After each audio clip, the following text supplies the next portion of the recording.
Hi అండి, నేను మీ Shravani. Welcome to Shravani Telugu వంటలు. ఈరోజు వీడియోలో చాలా టేస్టీగా ఉండే దమ్ బిర్యానీ ఎలా చేసుకోవాలో చూపించబోతున్నా. ఈజీగా 1 గంటలోనే చేసేసుకోవచ్చు. ఈ దమ్ బిర్యానీ చేయడం రాలేని వాళ్ళు కూడా టేస్టీగా చేసుకోవచ్చు. సో ఎలా చేయాలో చూసేద్దాం రండి.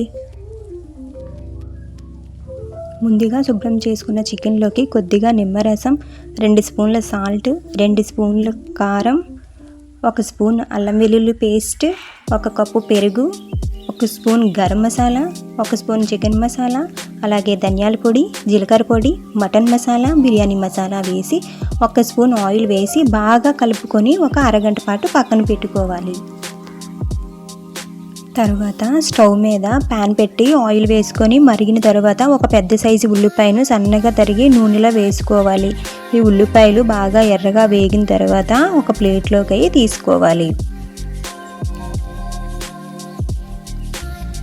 ఇప్పుడు వేరే చిన్న సైజు బేషన్లో కొద్దిగా ఆయిల్, 1 స్పూన్ నెయ్యి, 1 స్పూన్ బటరు వేసి కరిగిన తర్వాత కలిపి పెట్టుకున్న చికెన్ మిశ్రమాన్ని అంతా వేసి కలుపుకొని మూత పెట్టుకోవాలి.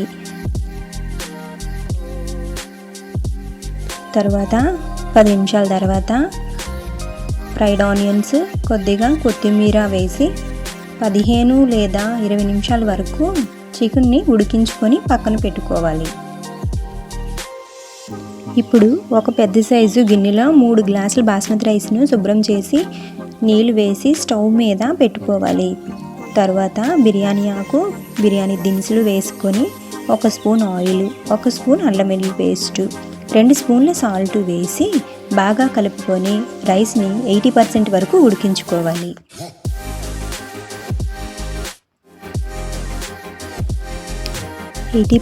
కుక్ అయిన రైస్ని చికెన్లోకి వేసి ఫ్రైడ్ ఆనియన్స్, కొద్దిగా కొత్తిమీర చల్లుకొని మళ్ళీ రైస్ని అయితే వేసుకొని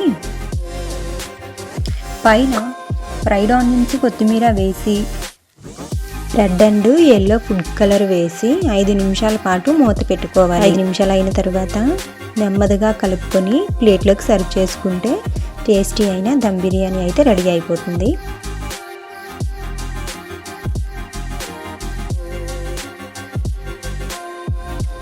అంతేనండి. నా వీడియో మీకు నచ్చితే లైక్ చేయండి, షేర్ చేయండి, సబ్స్క్రైబ్ చేసుకోవడం మాత్రం మర్చిపోకండి. మళ్ళీ నెక్స్ట్ వీడియోలో కలుద్దాం. టాటా, బాయ్ బాయ్.